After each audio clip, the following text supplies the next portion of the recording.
Welcome to the Heaven on Earth podcast, a world where you study the story you were born into and redesign it into the story you choose. A world where you can have heaven on earth right here, right now, no matter the past. For me, heaven on earth is a holistic experience, leading with the heart, engaging with mind, body, and spirit.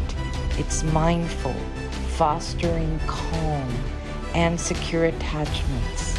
As we rise into consciousness, it's an earthly journey where we sensually embrace dynamic living. Hello, everyone, and welcome back to a Heaven on Earth podcast. And today, my intro is going to be a little different because I want the listeners to know that this introduction is going to be a little longer than usual, and that's intentional. Welcome to Heaven on Earth, a space where psychotherapy meets spirituality and where we talk about the human condition in a way that is not religious, but psycho-spiritual. And that's my signature approach. It's grounded, it's embodied, and it's real. And this podcast exists because we are living in a time that asks us for more, whether it's emotionally, ethically, relationally, collectively. Heaven on Earth is about what it looks like to stay human, heart-centered, and awake while engaging the world as it is and not bypassing anything. Today, I am deeply honored to welcome Kinney Zalesne. Kinney, I could introduce you through your resume alone, and it's quite impressive. Kinney is an attorney and a graduate of Harvard Law School. She served as counsel to Janet Reno, working at the highest level of service. She's also helped guide global companies in growing responsibly with an understanding of both power and impact. And this is going to be very important for what's coming on this episode. Kinney is also D.C. lover, a 30-year resident of Washington, D.C., and she has spent her entire career expanding opportunity as a lived commitment. She led a DC-based nonprofit that helped thousands of young people become the first in their families go to college. And she has worked across sectors, government, nonprofit, corporate, always with an ethical eye and long-term stewardship. And now, as Washington, D.C. navigates the strain of a government in real crisis, because we're seeing it, y'all, it's happening, Kinney is stepping forward once again. Thank you, Kinney. This time by running for Congress to fight for the people of the city that she loves. But I want to be really clear on this one. This is not why I invited her, even though she's a powerhouse.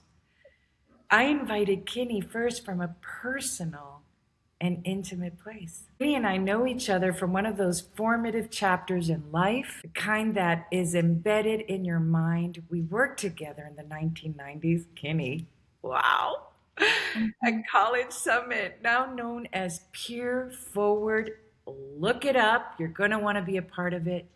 It's an organization built around a bold and beautiful mission, ensuring that teens, particularly young people from Washington, D.C., communities across the nation, when I was working for it for sure, they didn't just dream about college, but actually enroll. That's the whole heaven on earth combo. We dream, we touch the astrals, but we make it happen here on earth.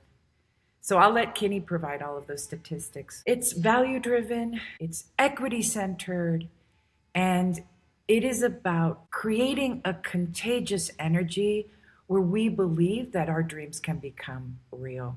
So decades later, our roads intersect again. And this time it's not about youth development, it's about leadership, governance, and the future of this city. So let me read. I know this is going on, but Kinney, I just need to set this up for you, okay?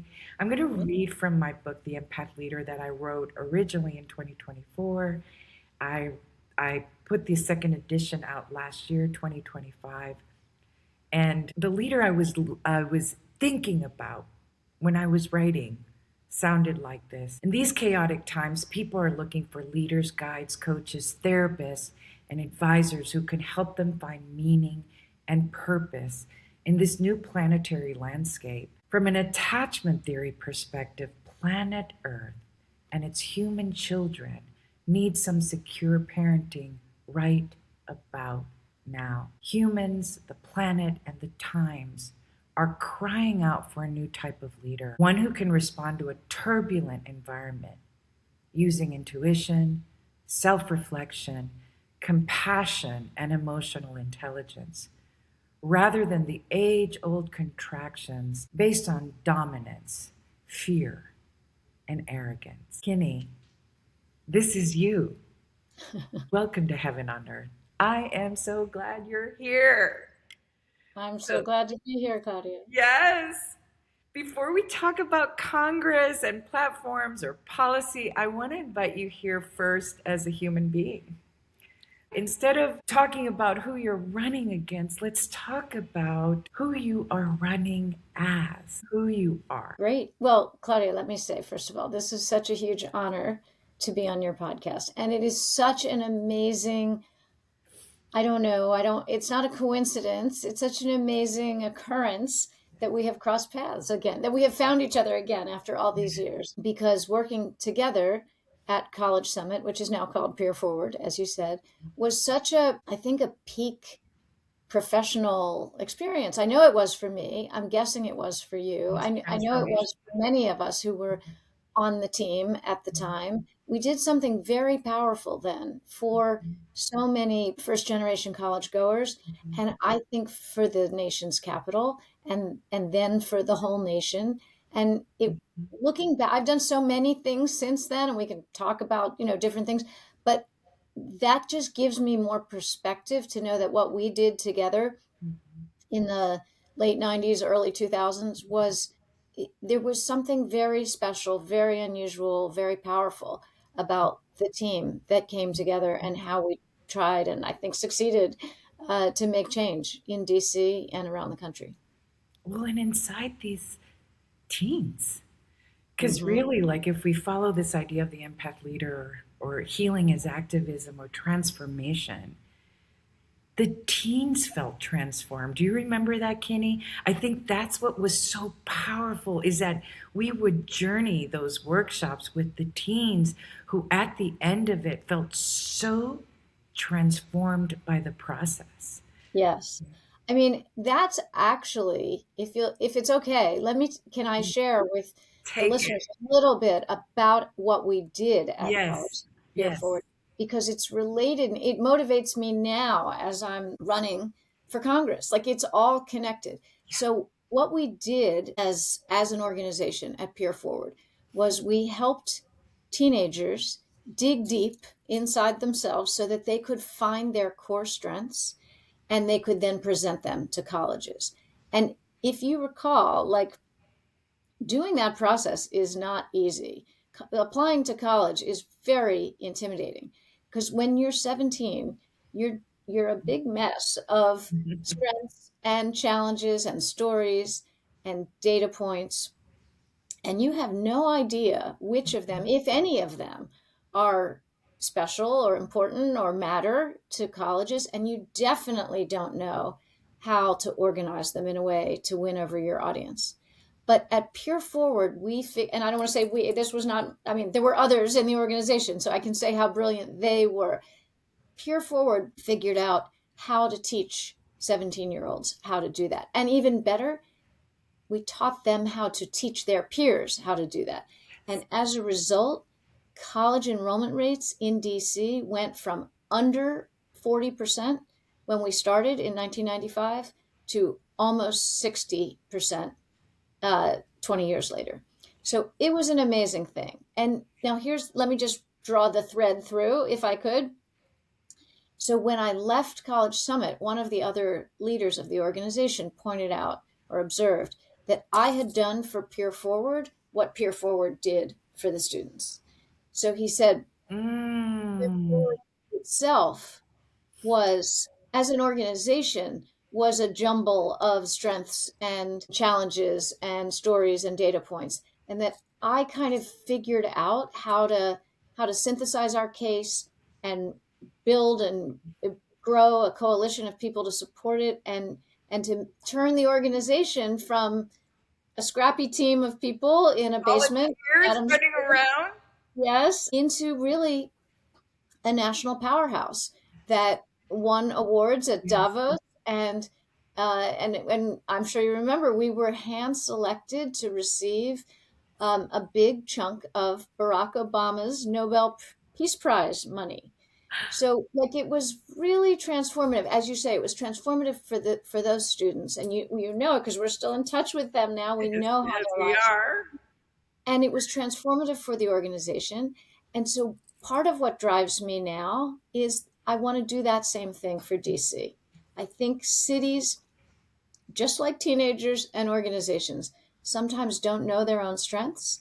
And certainly the rest of the country does not accurately perceive the strengths of DC. So that's part of what's driving all of this campaign effort.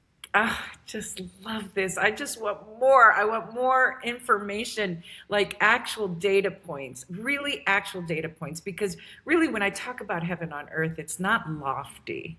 It's really like, how do we have these dreams that we bring down and make concrete in real time and in real life? Kinney, can I just chime in with some sort of psycho-spiritual healing stuff? First of all, can we talk about the fact, or just throw in here that one of the things, at least when I was working with Peer Forward or College Summit, that was transformational for the teens was that they had to do several days of free writes and sort of digging up the unconscious, and they would turn their own life experiences into gold. The high alchemy of this unconscious mining through the free writes that the volunteer writing coaches would guide them through. And then they would have these incredible, powerful, intimate essays that got them into college. Amazing. Through their own life story. So I just wanted to throw that in terms of working with just who we are, that our story is enough. Their story was enough. Exactly. And I think that process, as I recall, it was a 3-step process. First, you free write, you just let yourself go. You don't censor, you don't manage the process, you just write. And then you gold mine, like you find within that image or that irony or that surprise or that thing that moves the reader, even just a phrase. It could just be a phrase. You gold mine and you realize there's power in your story. And then, only then, do you start to do like what English teachers teach you and put some organization on it, top down or bottom up or however you're going to organize the essay. And I have found that process to be, as you say, spiritual. There is something deeply powerful about tapping into your own strengths and your own unseen strengths, like digging for them, mining for them, believing that they're there, even if you couldn't say it. If somebody asked you flat out, what are your strengths? You couldn't answer the question. But when you let go and you put some words on a page and you let somebody else listen and they help you mine and they help you organize, there's a whole power that was just lying there, sitting there, but you didn't know it. And when you find it, I don't know, some people might call that God, some people might call it spirituality, some people might call it power, but it transforms things. Correct. And I think the connection that we can make here, the connection we're going to make to you, is that in the process, these teens, let's say they were in the middle of the room and they had a group of people who believed, and who were there exactly to see their strengths. To be exactly for that, to support that transformation, one. Two, to provide structure, frameworks, organization in that process that might look or seem pretty messy at the time, or at least, lots of loose ends everywhere. Who can do that? Because I really believe, psychospiritually or psychologically, certainly as a therapist, that when we can provide boundaries and structure and framework and instructions, it's what makes us feel securely attached, which of course then leads us into safety. And safety we're able to explore. And Kinney, I think the translation here is, you've done that with College Summit or Peer Forward. You've done that in pretty much every place that you've worked in. And now you're just taking the same approach in looking at DC. Is that accurate?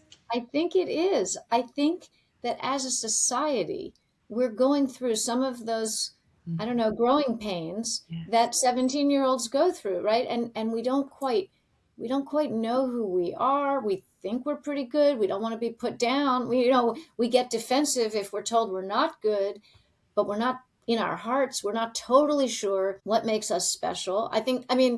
What makes us strong, what makes us worthy. And I think we're fighting about that as a society now. I think we have a president who wants us to fight, who tears things down and tears people down and benefits when we squabble with each other. So I think we're all in that phase of not knowing our full strengths, not knowing what to rally behind and how to move forward in a way that in the student's case, that brings us opportunity. In the society's case, in a way that brings us prosperity and peace and dignity and comfort and the things we need to live together. So there's something very deep in that process. We know it's true for individuals, and we know it's true for organizations. Yes. I think it's true for cities. And that's what I'm trying to tap into for DC. We can't afford to not know our strengths or to think we don't have them, because then we're more vulnerable and we're weaker, and we don't have a lot of formal power to begin with. So we really can't afford to lose or squander the power that's just sitting there on the table. Correct. So we have to know it and we have to show it, just like we told those teenagers. We have to do that as a city so that we can defend ourselves and move forward to our next chapter. Correct. Yes. Oh my gosh. So sometimes I take note because I want to circle back, because I just start to, because there is a parallel process, and there's a parallel process that you've proven. And I don't know, Kinney, if you've watched my podcast or read my book, there's this very particular framework for this podcast that I use that I call the small is in the all, and the all is in the small, right? And you just described that sequence, that journey of the individual who has power, who has strengths, who might not be seeing them, who might be through an identity crisis, because what's happening in DC, like, there are chapters of our lives. Who you were as a child is different as to who you are as a teenager, a young adult. We know this, right? The identity of how we go on. And this is an extremely particular chapter for our nation.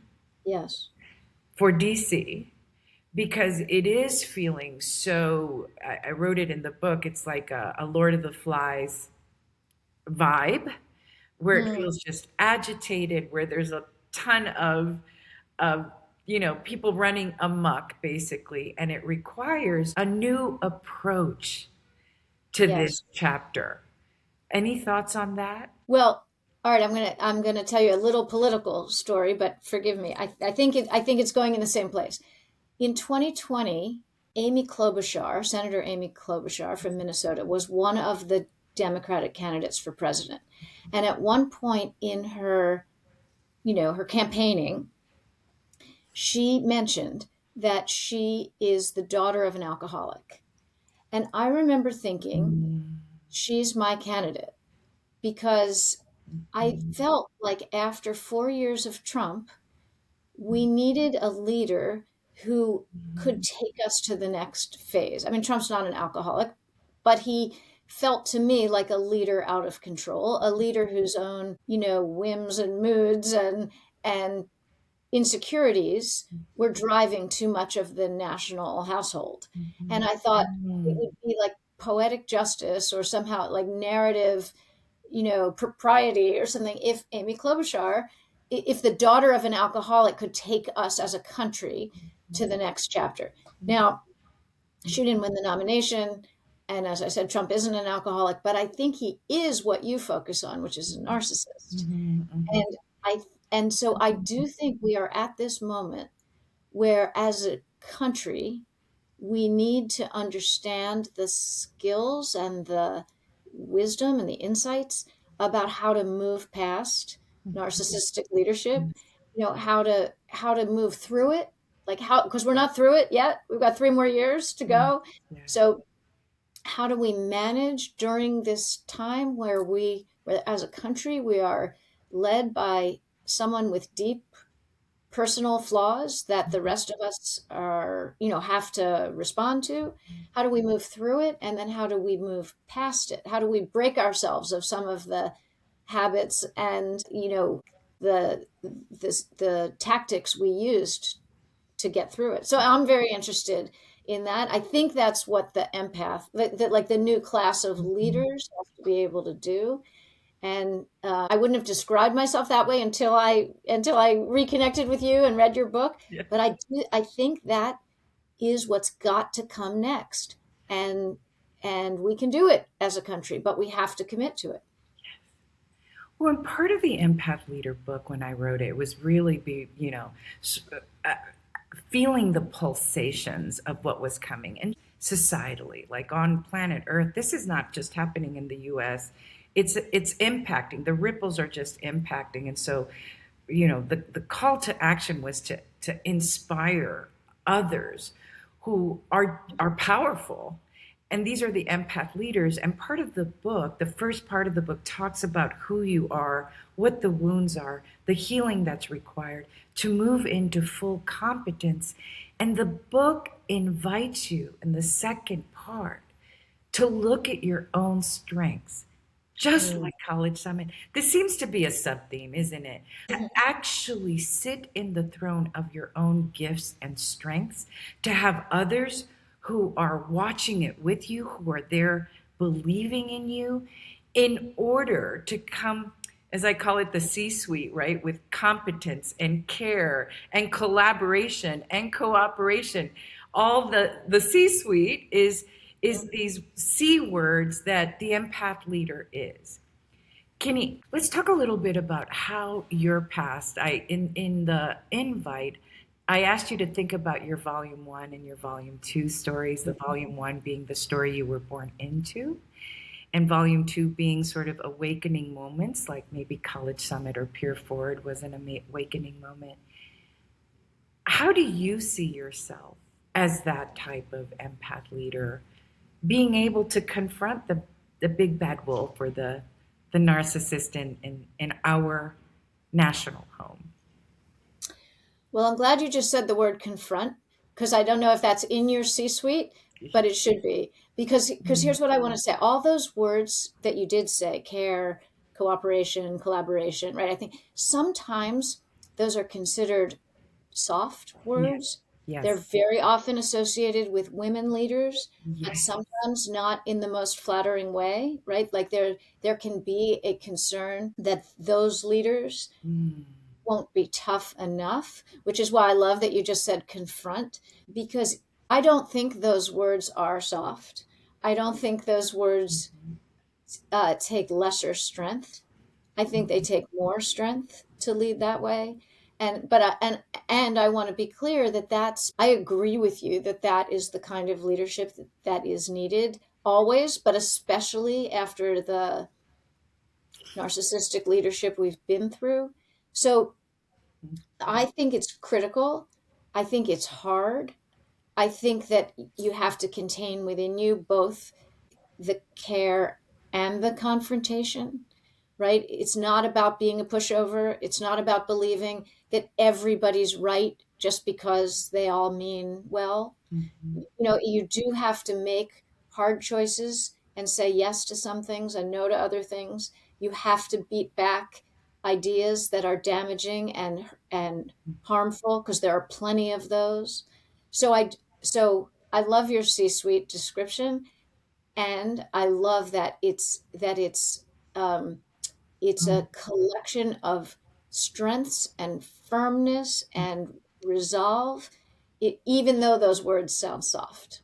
Correct. Exactly. Because when people hear empath, they think soft.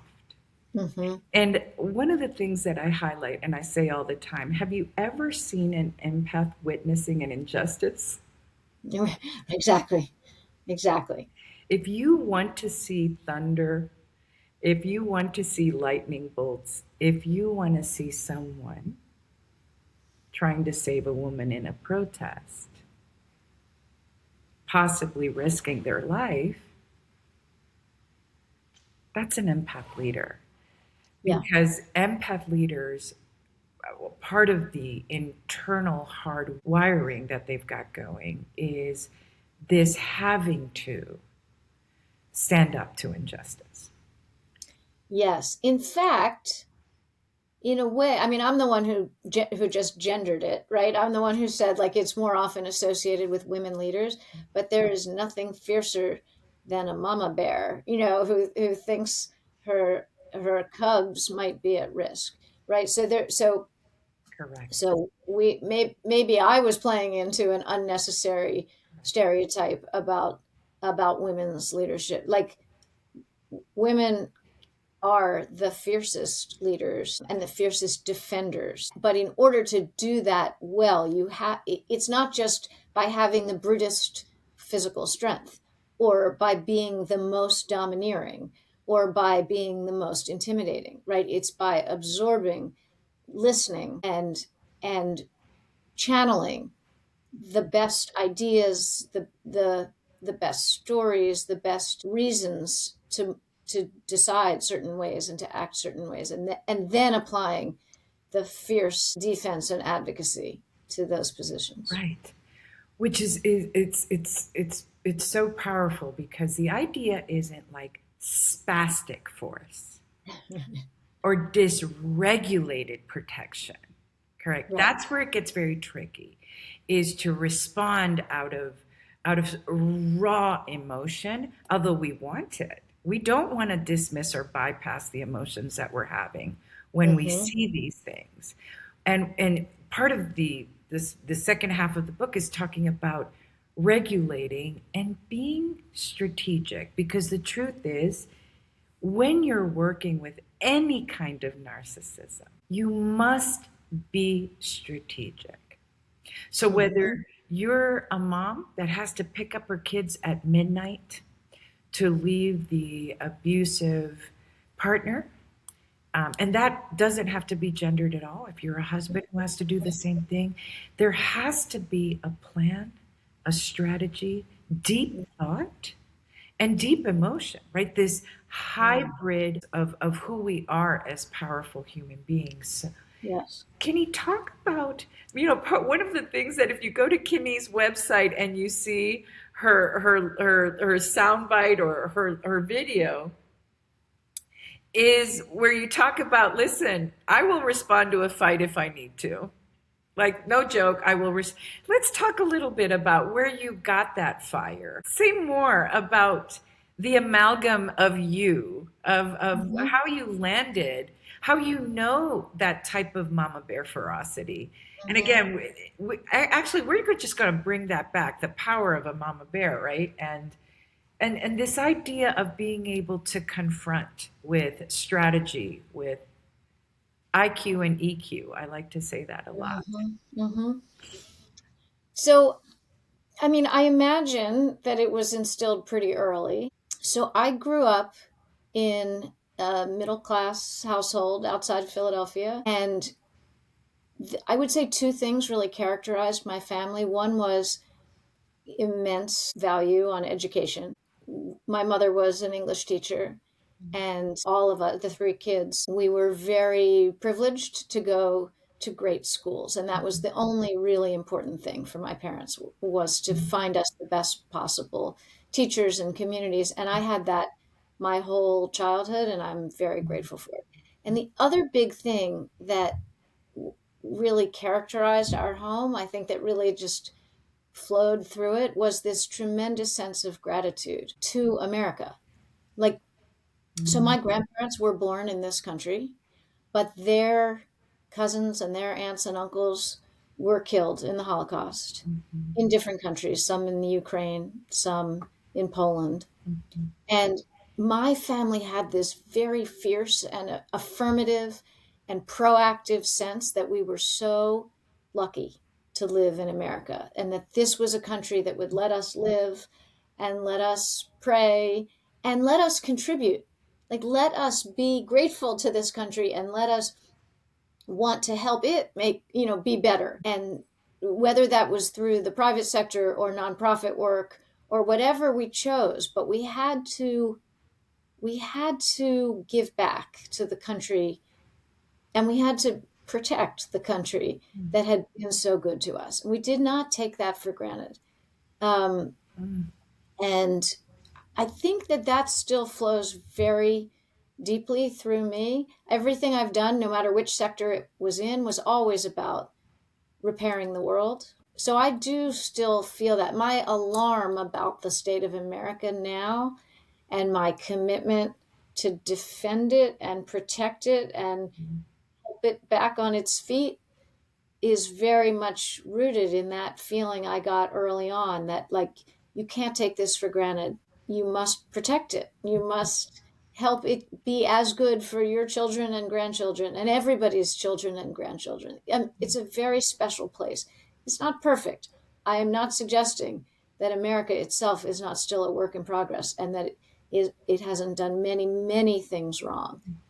But we should not dismiss how powerful it is. Well, it's interesting because the texture that I'm picking up, certainly, I'm Colombian, so this idea of the immigrant story here too, right? Like those the threads that connect us, even if we're from different immigrant communities. And we do know, and I need to highlight this, that has not been, for folks who haven't chosen to be here, right? Like that's a really important part, that I think there's a great reckoning going on about bringing to the surface and talking about the immigrant experience, but also the experience in the United States of people who did not choose to come here and were forced into forced labor. So it sounds like those are your own lighthouse in terms of what you see that you want to do for Washington, D.C. Can we move into Washington, D.C. a little bit? And Sure. tell me, because I'm a D.C. lover. I've been here, since probably as long as you've been here. Say more about what's the passion that you've got for D.C. What do you see? What is your vision behind? This role? So I've lived in D.C. for more than 30 years. I raised 4 kids here. I built my whole career here. All the things we talked about in the public sector, private sector, nonprofit sector, political parties, but it was all rooted here. And I love this city. I love it deeply, in the same way that I just described, sort of, I'm grateful to America. I'm grateful to DC. It has been such a tremendous home for me and my husband and our 4 kids. And again, I want to protect it. I want it to be that for everybody who either who has been here for generations or who wants to move here. I've been thinking a lot about the brand of DC and sort of what is special about us.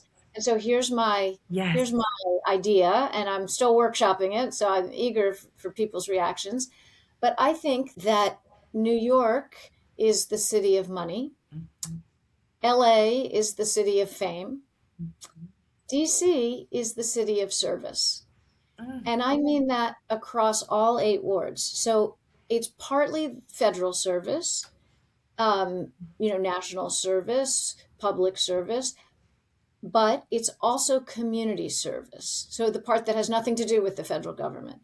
There is a deep and strong and powerful current of community service that flows through this city. And I've seen it in all of the wards of this city. So whether you're a NASA engineer or a healthcare policy analyst, wonky person, or whether you're a pastor or a bartender or a miracle working third grade teacher, like there is a deep sense of service in this city, and like a pride that people give to their work. They want it to have meaning for them and for others. And I find it very powerful and unusual. I don't think every city is like this.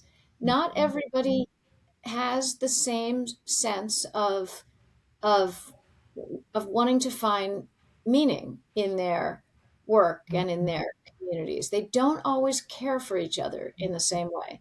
So I think it's something very special about our city. And I mentioned that the other day to someone who said, we need to get bumper stickers. We need to say, DC is the city of service. Like, I want to put that on my car. I want to drive around and let people know that that's the culture that I live in, that I choose, that I'm proud of.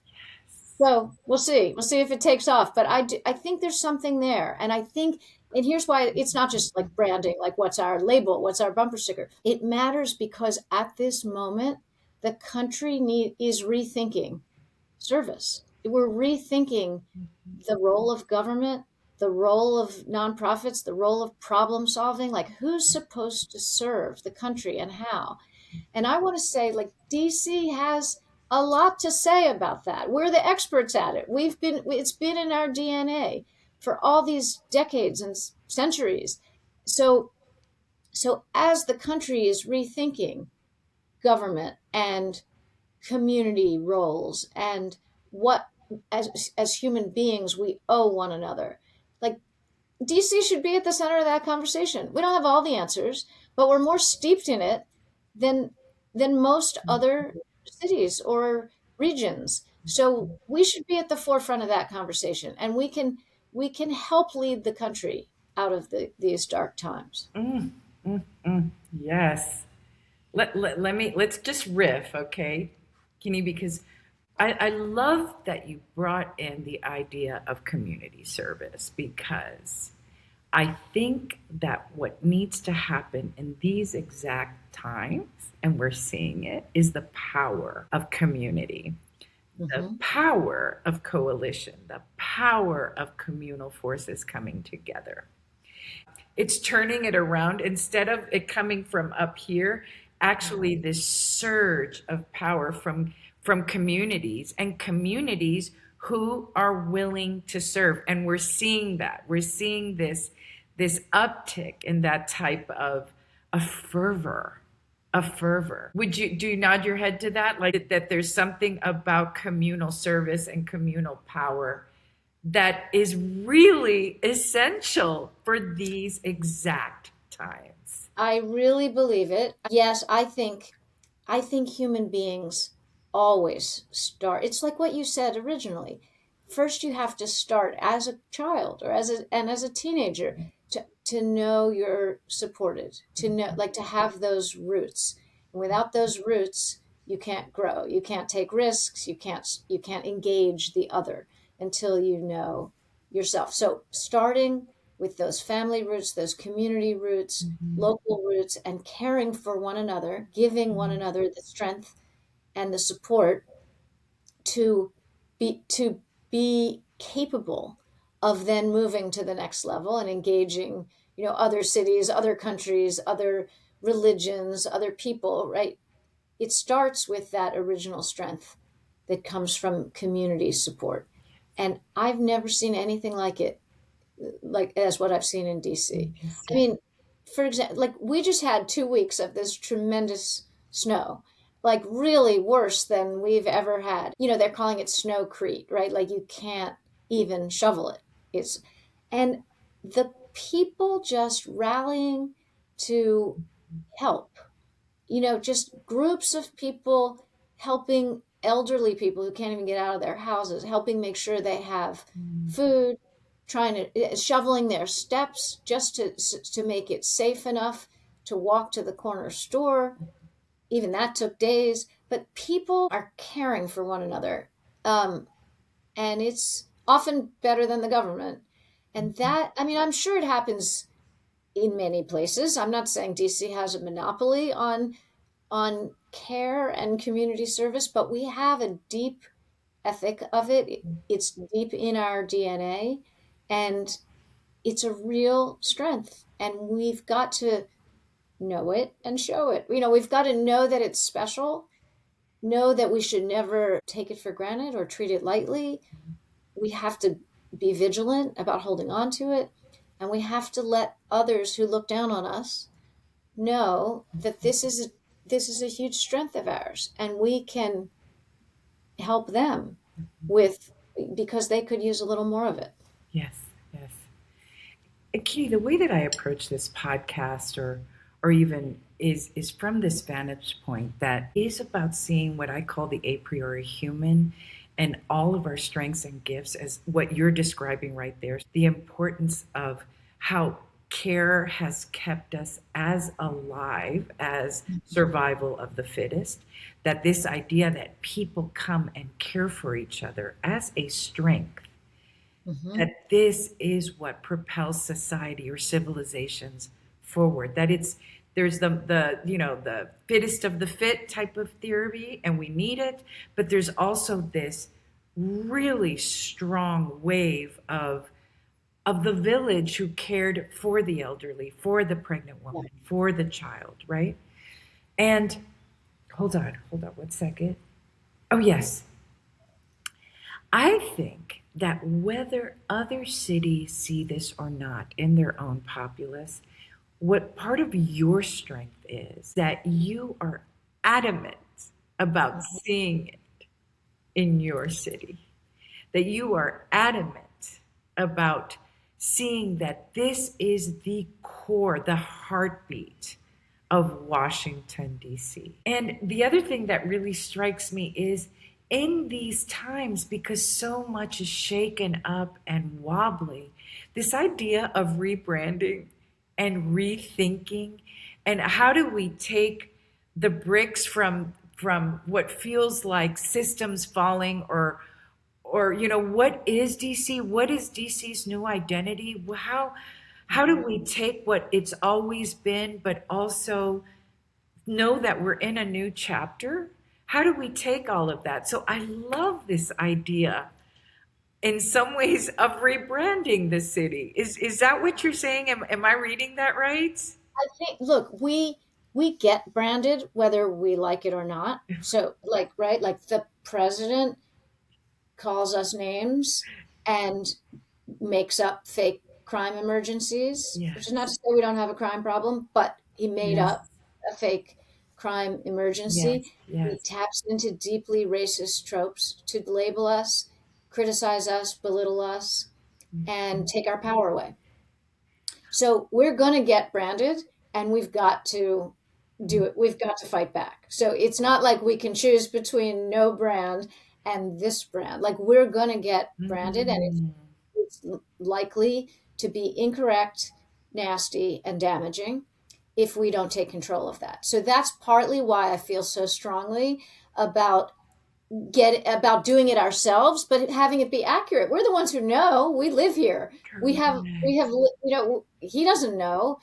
And the people who are vulnerable to accepting stereotypes and old damaging tropes, like, they don't know either. We know. So we have to tell the truth. No one's going to do it if we don't. So I feel very strongly that that's the first step in defending ourselves.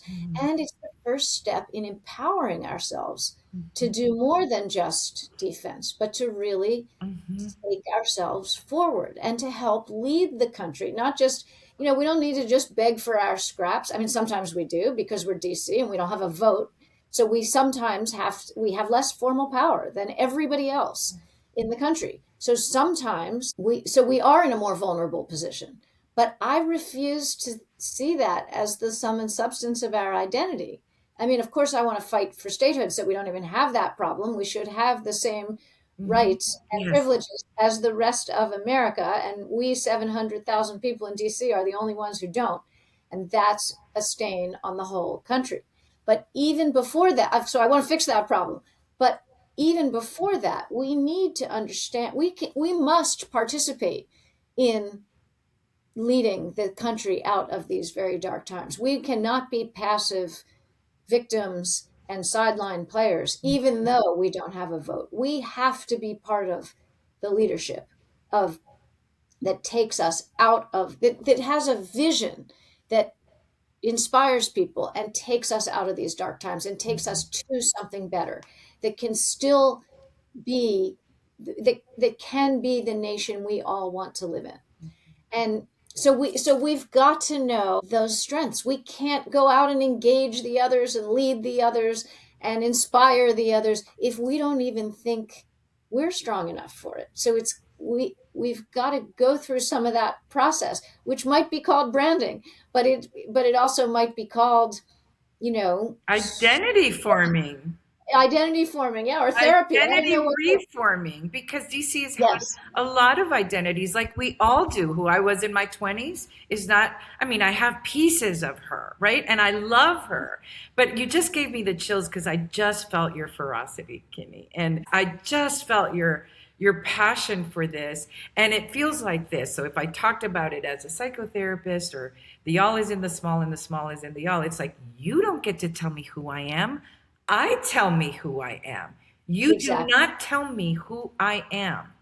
I tell me who I am. And in order for me to know who I am as an individual, as a city, as a corporation, whatevs, right? And we can keep going. The all is in the small. Is I need to know myself. I have to have believers, and to align, to holistically align. Who are we and who are we on this landscape? And I'm so fired up by it. Feels a little bit like, I love these stories, like the underdog story, when you say, no, we are here to help lead the nation as well, which is a wacky thing to say in terms of being the capital of the United States, and yet feeling like the capital still has to fight for its rights, right? Yeah. That's totally right. Yeah. No, that's exactly right. And that's why there's such a huge gap between how we are currently perceived and who we ought to be.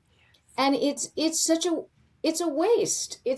We're squandering our potential, to use like words of, like investing in teenagers.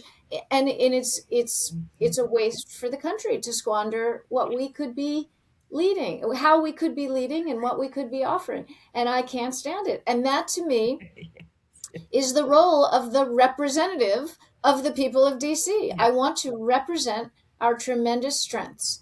I want to mirror them back to my neighbors, to my fellow residents of DC, and I want to represent them to the rest of the country.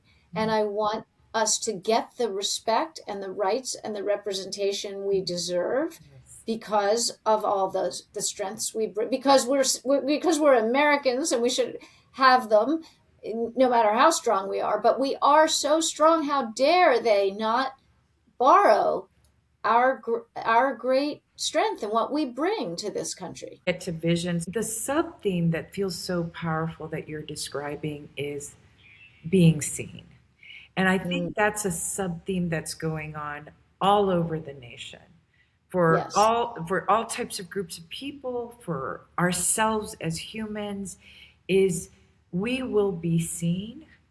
Yes. We will know who we are, and the fight is of that great despair of being unseen. But what I can feel in you, Kinney, is we're going to turn this around because we are going to see it. I will help DC be seen. I will help this family of DC be seen. but it's an actual thread that's going on all over 2025, 2026. What's Yes, happening? so I love what you're saying. I do think that part of this administration's strategy is to unsee, right? They want to unsee whole chunks of our population. They want to unsee whole chapters of our history. It's to their advantage to do that. It's like some kind of, I don't know, psychosis they've got going on where they want to see themselves in the center and everything else is a little inconvenient.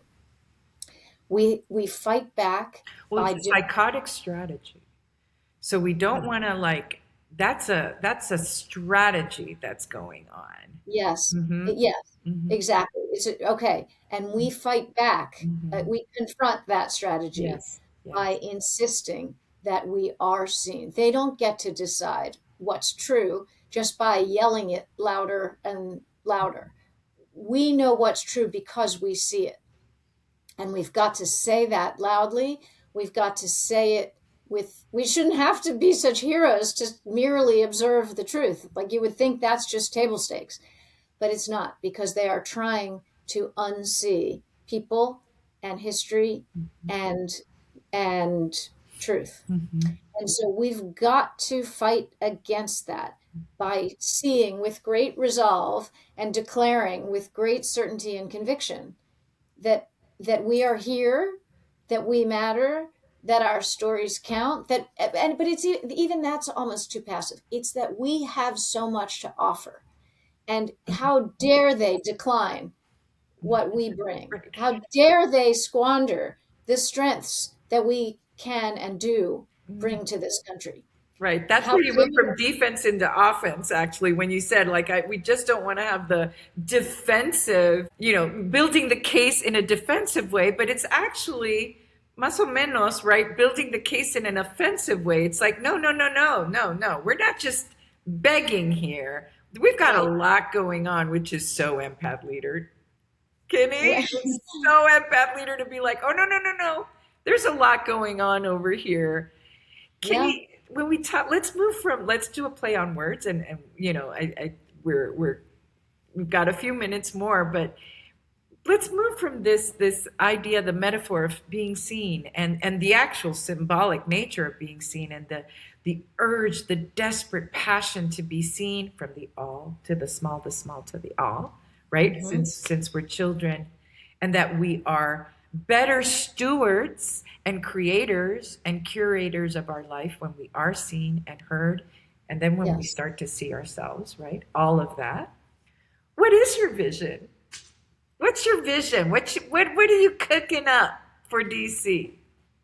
So I think it's two things. Mm-hmm. First is in this bucket of rights and privileges. Like we've got to have independence. We've got to have the same rights as every other American. So no other democracy on earth deprives the residents of its capital city of the right to vote in the federal legislature. We are a complete outlier on the world stage. There is no reason to do it. It's not promised in the Constitution, although people have this vague sense from middle school that like, oh yeah, it was in the founding document that DC can't. And it's vote. Not, right? Let's be clear. There's no logic behind it. Is that what you're saying? I mean, there does have to be a federal district, but that can be the White House and Congress and the Supreme Court and the monuments and some museums. That has to be carved out where nobody in that space, but nobody lives there. So in that space, there's no voting right. That is a federal district. But there's no reason that the 700,000 of us who live near that space can't be full American citizens. In fact, I guarantee you it's a political issue. It's not a constitutional issue. So that's one bucket of things we must have. We must have budget autonomy so Congress stops messing with and overturning our budget. We're not even asking for federal money. This is our own locally raised tax dollars, and they overturn it. Every time we make a plan, they tell us we can't do what we want to do. So we have to have budget autonomy. We have to have a vote on the House floor. We have presence there. That's the seat I'm running for. But we have to have a vote on the House floor, and ultimately we have to have statehood, which means a governor, 2 senators, and the same level of representation as every other American. So that's one big thing we must fight for. And I think, look, we've been at this fight for 250 years, give or take.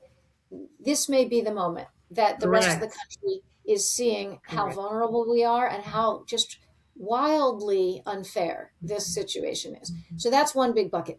And then the second one is we have got to rethink our economy in a way that doesn't depend so much on the federal government. I mean, we have for a long time been a company town.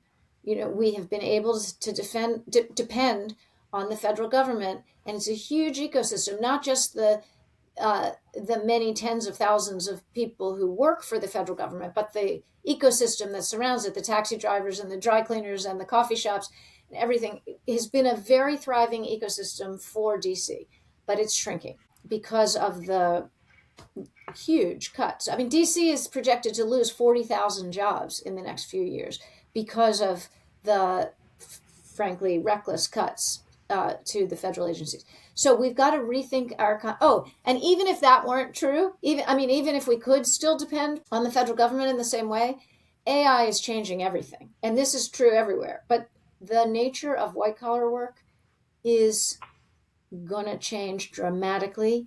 And right on the heels of that, the nature of blue collar work is going to change dramatically. And if we don't get ahead of this, if we don't put our A-team in place to think about how is DC going to capitalize on our strengths, protect our vulnerabilities, how are we going to build for the next chapter, then we're going to be very weak in that arrangement. We're not going to be the winners. And I can't stand that. We have got to put our best cross-sector leaders, our most experienced people, to the task of figuring out how we're going to get through this transition and come out as winners on the other side. And I don't see anybody thinking about it. That's not what DC leaders have tended to focus on. And we've got to change our game. And we've got to take this city into the next era and do it successfully. Yes. And talk about rebrand. This is the moment. This is the moment of an identity shift. Completely, because who are we, right? Without government dependence, and that, just the word dependence, it is a time of DC adulthood, of becoming its own sovereign city, but also, and I talk about sovereignty in a way that I talk about it psychologically, right? When we individuate, Carl Jung's idea of individuating, it just means that we learn to love and care and respect parents, and respect our traditions, and respect our past, but that we start to become our own selves, the synthesis of what we picked and choose of who we are. And you are completely describing that for Washington, D.C. The other thing that you're really bringing up for me, Kinney, is the whole Chinese proverb of crisis is opportunity. And that's been true for this country, that in moments of crisis is actually, but you have to do it while the iron is hot. And that's what you're saying.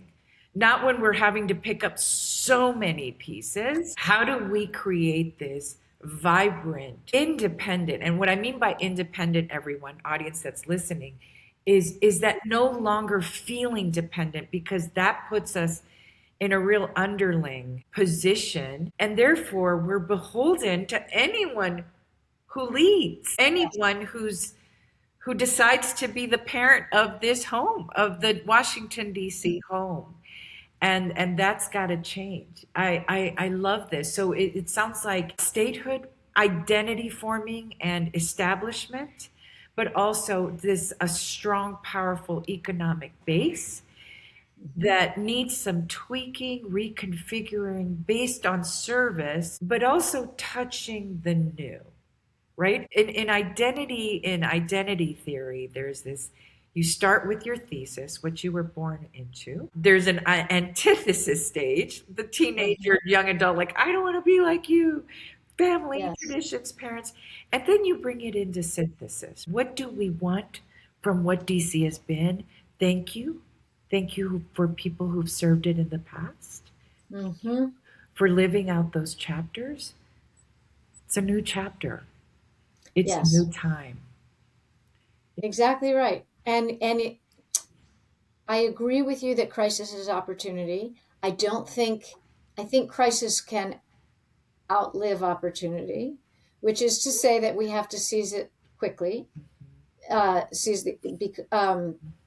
The crisis can get so big that the opportunity can shrink.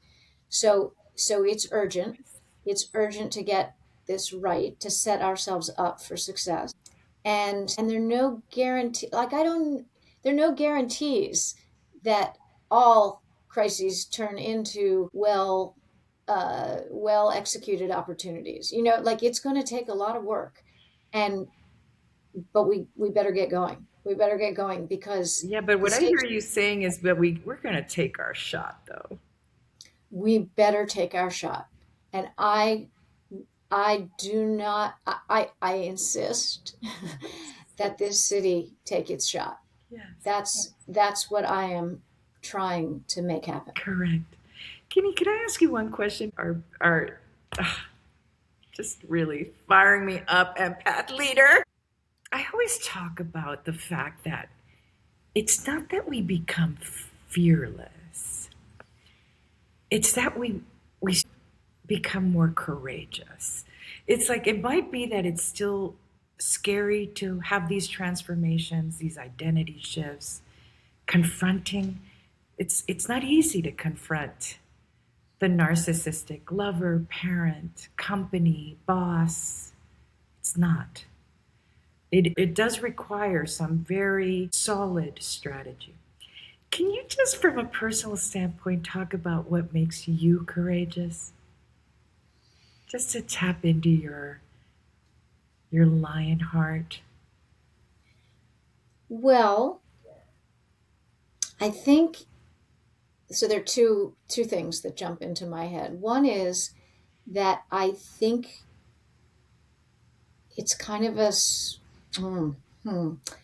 I think we owe it to ourselves to be as courageous as we can be. In other words, we sell our creator short if we were given a certain potential for courage and we don't use it. And I never want to sell that short. So that's a piece of it. I also think it's a bit what you said about the experience of having been around narcissistic people in any form. And you know how they make you feel. You know that they make you feel lesser. And if you're a generous person, you'll know it's their problem, it's not your problem. But that takes years to figure out. You don't know that in the moment. In the moment, you second guess everything. Yes. And it's only after you learn that they were wrong, not you, that you then realize, like, I need that courage. I need that strength to make sure I don't waste any more time second guessing, or I don't waste any more time thinking that their problems are in fact reality and truth. And so it's like this fierce vigilance that you've got to have inside, which I think very quickly becomes courage. And because, again, like, you can't bear for those faults and that sadness and that insecurity or wherever it comes from, you can't bear for that to become truth and reality just because they're bigger and louder. It's just not right. It sells too many people too short. And I that offends me. It offends me in my core, in my heart, and it's bad for everyone. It makes us lesser as people and as communities. And I'm determined to have us be everything, we're capable of. I'm going to let those be your last words. I'm going to let those be, just if the audience can just hang with the glimmer of those words. Kinney, thank you for being on this podcast. It aligns beautifully with the larger vision that I have for Heaven on Earth and for Empath Leadership for sure. Thank you so much for joining us. We're looking at you. We're following you. We're seeing you. Okay. Well, thank you. It's such an amazing treat and privilege to talk with you, Claudia. Always, always, and especially today. Yes, yes. We'll see you on the next Heaven on Earth podcast.